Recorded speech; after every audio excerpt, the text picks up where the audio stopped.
clubs or pubs in the UK close at 3 a.m.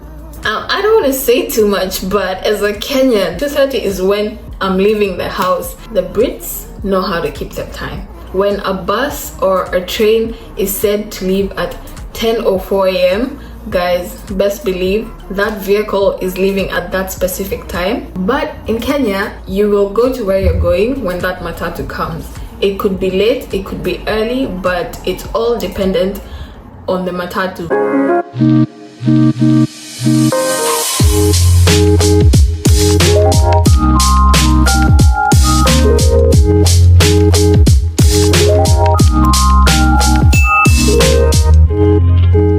Hey guys, welcome back to my channel. I hope you guys are doing good. I'm doing great. If you're new here, my name is Karen and I make content to do with travel, lifestyle, and sometimes beauty, just a little bit. In today's video, I will be sharing things about my experience as a Kenyan living in the UK for about a year now. Time is flying by. So today we're talking about some of the culture shocks that I experienced, or some of the things I found a bit surprising, out of the ordinary. And because of my Kenyan background, I will be comparing my experience here to what I've been used to back in Kenya. So yeah guys, let's start. Number one, we are going to talk about the weather. The weather here is so unpredictable. It could be sunny right now and the next thing you know it's raining and then it's snowing. You can experience those three things in one day and it's not shocking. Even the weather app has to keep up with the UK weather. In Kenya, it kind of makes sense. If it's gonna be sun, it's gonna be sunny for a while, a long period of time. And then if it's gonna be raining, that's going to be the weather for a few weeks or a season. And while we're still talking about the weather, is the fact that during winter the sun sets at like 4 p.m. We're actually in winter right now, the winter season. It's almost coming to a close, but the sun sets at like 5 p.m. 5:30 p.m. But that's so weird for me because in Kenya, the weather isn't that drastic. Even when it's cold, the sun sets at around the same time, around 7 p.m. That's when the sun will set. And that's standard. It doesn't change. But in the UK, during winter time, the sun sets at 4 p.m. And then during summertime, it sets at 10 p.m. Guys, what?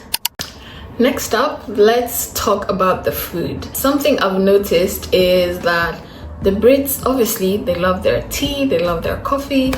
And with that being the case, there's a lot of coffee shops everywhere. And coffee shops actually get busy, guys.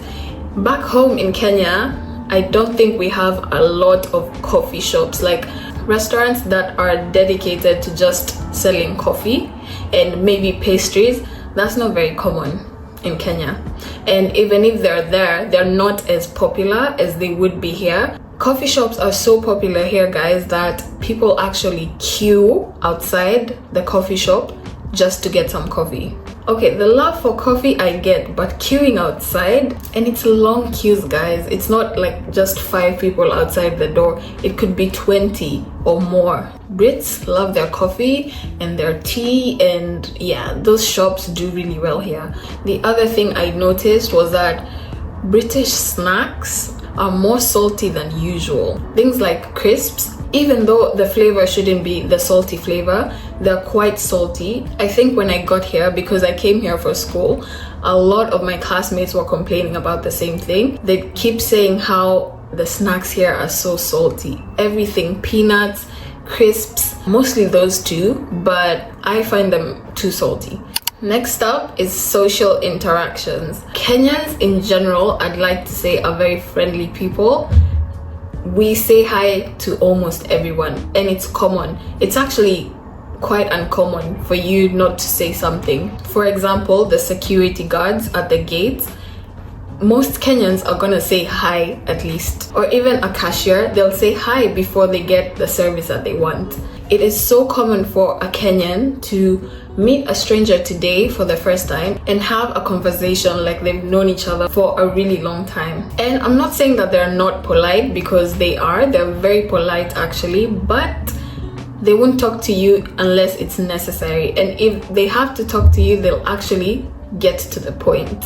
they'll probably say something like, "You alright?" And most of the times they don't even expect a response from you. It's just a habitual thing that they say, but they don't actually expect a response or a conversation from that.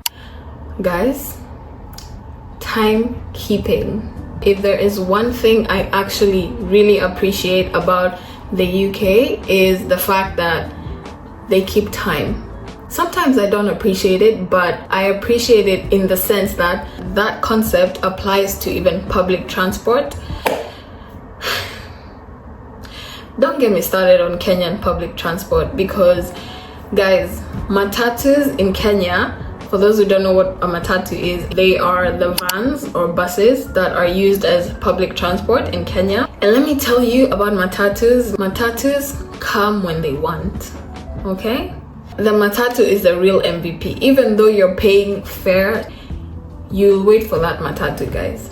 You will go to where you're going when that matatu comes. It could be late, it could be early, but it's all dependent on the matatu and whoever's operating it. Even when you find a matatu on time, it doesn't leave on time. A matatu will leave a specific stage once it's full. And I know I'm not the only one. Matatus have gotten so many people late. Actually, in Kenya, when you're planning to go somewhere, you have to allocate the time that you'll spend waiting for a matatu, boarding a matatu and waiting for the matatu to get full and then get to where you're going. You have to account for all of that when you're going somewhere and you're using a matatu. But in the UK, when a bus or a train is said to leave at 10:04 a.m., guys, best believe that vehicle is leaving at that specific time. There are instances when a train or a bus gets slightly late, but most of the time public transport keeps time. And even when buses are picking up people from a stage or a bus stop, buses don't take long there. Guys, a bus could come and leave without it having to get full. It's going to pick up whoever is there and go. Sometimes it doesn't even pick you up. Like, a bus could see you running to the bus stop, and if you're not there on time, by the time the bus gets there, it's going to leave you. The next thing is appointments. In the UK, you need an appointment for nearly everything. If you're going to the nail salon, the barber, guys, even the hospitals, you need an appointment to go there. Because when you go to a hospital, you are technically going to see a doctor. Doctors here are called GPs. So when you're going to see a GP or you have to see one, you need to make an appointment first, guys. Now, obviously, unless you have an emergency, they'll give you a priority. But if it's a checkup or you need a prescription, you have to make an appointment. Back home, the walk-in culture is so common. You can walk into a restaurant, a hair salon, anywhere really, and you will still get served. You expect to get served and you will get served. Next up is rent and housing. If you've done your research on the UK, you've probably heard a lot of people say this. The rent here is not cheap. For this tiny space, you're charging me this much? Because the rent is not so cheap, most people opt to flat share, which is something else that I also found quite shocking. Flat sharing is when you have a 3-bedroom apartment, for example, and instead of you keeping all that to yourself, you will take one room and then rent out the other 2 rooms to people that are looking for somewhere to live. You move into a house that has a couple of bedrooms, you have your own room, and you're living with strangers basically in the other rooms, and the only thing you're sharing is the kitchen and the living room. Some of them are ensuite, so you don't really have to share the bathroom, but obviously that depends on the house that you get. Some landlords specify that they want female tenants or male tenants in their property, but it's also very common to be sharing with people of the opposite gender. The UK is just very casual about that, because in Kenya it's not common for you to be living with someone you don't know. In fact, that's not safe. Now, the other thing is the walking culture. People here walk everywhere. It's so common to walk to the places that you're going, even if they're 30 minutes away. But I think that also has to do with how accessible the places are here. Now, obviously, there's a lot of roads, and then apart from the roads, you have designated footpaths for you to walk on, or even for cyclists. So yeah, I think because the place is so accessible, it's easy for people to walk. Usually it's a win-win because you get your steps in, it's convenient. Now in Kenya, it's a bit different because there's places that you can walk, but then others, they're not very accessible on foot. So you'd have to use public transport or your own vehicle if you have one. Next up, guys, the nightlife. Now for this one, guys, don't ask me how I know. I just did my research. I talked to a few people, so that's how I know this. But the nightlife here, guys, is very different. Clubs close at 3 a.m. and it's 3 a.m. on the dot, guys. Circling back to how Brits love keeping time, if it's 3 a.m., it's 3 a.m. on the dot. It could get to like 2:30 a.m. and you won't be let into a club because it's almost time for the place to close. So there's no point them letting you in and then them asking you to leave. I don't want to say too much, but as a Kenyan, like, what do you mean 2:30 I can't get inside a club? 2:30 is when I'm leaving the house. Again, guys, this is based off of research, not because I've been to these places, you know?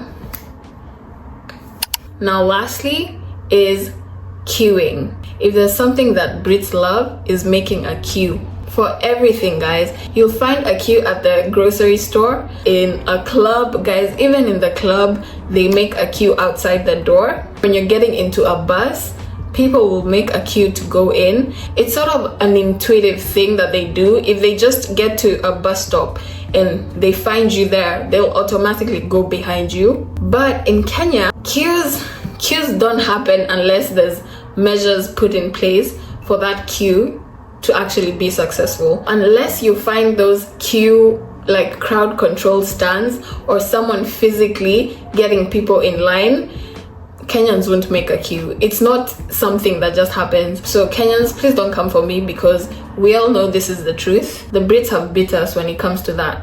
Those are some of the culture shocks I have experienced as a Kenyan living in the UK.